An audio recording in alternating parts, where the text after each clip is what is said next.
aici, la picioarele Domnului Iisus. Binecuvintează-ne, Doamne! Amin.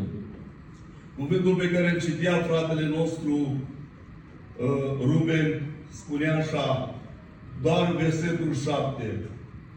Te chem în ziua necazului meu, căci mă asculți. Doamne, binecuvintează-ne! Psalmistul a ales pe cineva în care să-și pună nădăjdea. A ales un loc unde să-și găsească refugiu. Și spunea în rugăciune aici, te chem în ziua necazului meu, căci mă asculți. Cine se poate semăna cu Dumnezeu nostru? Unde găsim noi un Dumnezeu? Unde găsim pe cineva care să ne rezolve problemele? Unde găsim pe cineva care să alergăm la ei cu necazul nostru? Nu găsim în altă parte decât la Dumnezeu. Binecuvântat să fie numele Domnului.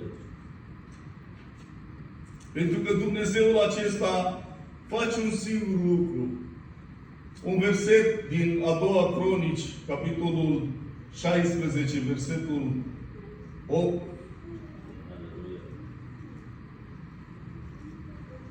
Versetul 9.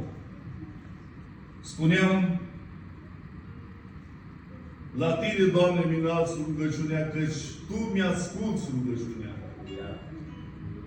La Tine, Doamne, vin pentru că Tu asculți rugăciunea. Nu-mi îndrept inima în altă parte. Pentru că Domnul spune aici în versetul 9, căci Domnul își întinde privirile peste tot pământul ca să sprijinească pe acei a căror inimă este întreagă a Lui. Doamne, binecuvintează-ne! Doamne, binecuvintează adunarea! Deci alergăm la El, pentru că El, din înălțimea cerului, își întinde privirile să sprijinească pe aceia căror inimă este întreaga Lui. Doamne, binecuvintează-ne! Un om, un împărat, este mustrat de un proroc aici. Este mustrat de un proroc pentru că în urmă avea biruinți mari. Asa avea biruinți mari în urmă,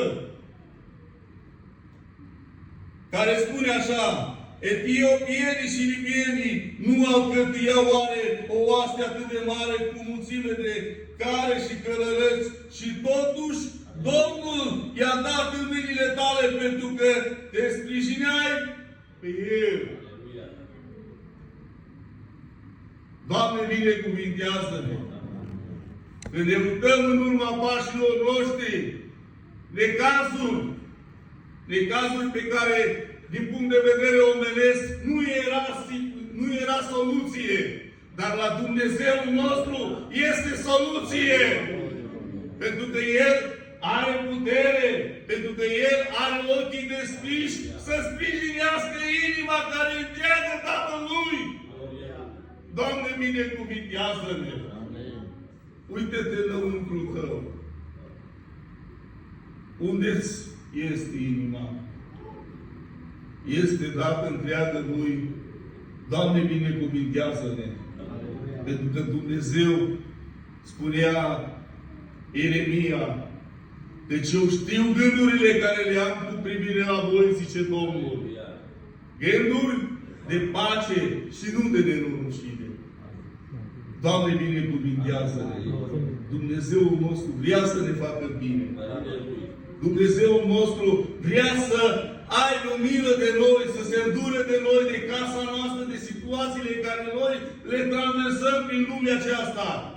Dar noi avem inima dată întreagă Lui. O, Doamne, binecuvintează-ne! O, Doamne, întărește-ne! Că Domnul își întinde privirile peste tot pământul ca să sprijinească pe aceia căror inimă este întreagă a Lui. Și cuvântul continuă. ai lucrat ca un nebun în privința aceasta, căci de acum vei avea războaie. Un om care avea un trecut cu biruinți mari.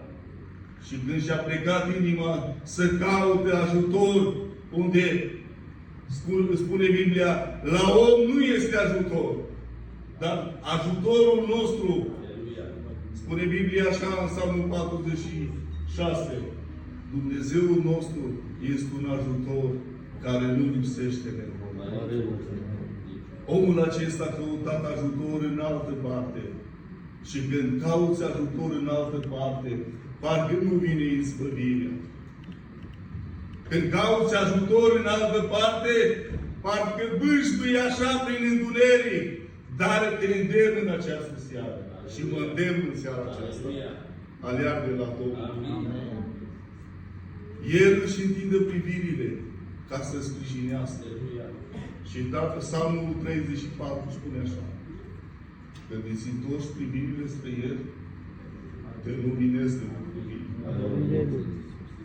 Ți-ai întors privirea în altă parte, ai căutat ajutor în altă parte. Întoarce-ți privirea la El. Ajută-ne, Doamne! Vrei să te luminezi de bucurie? Vrem să ne bucurăm de bucurie? Hai să ne luăm privirea din lumea aceasta și să ne punem la Domnul! Pentru că Dumnezeul nostru asta vorbește. Să ne sprijinească în necaz. Doamne, binecuvintează! Haideți în picioare. Stăm înaintea Domnului.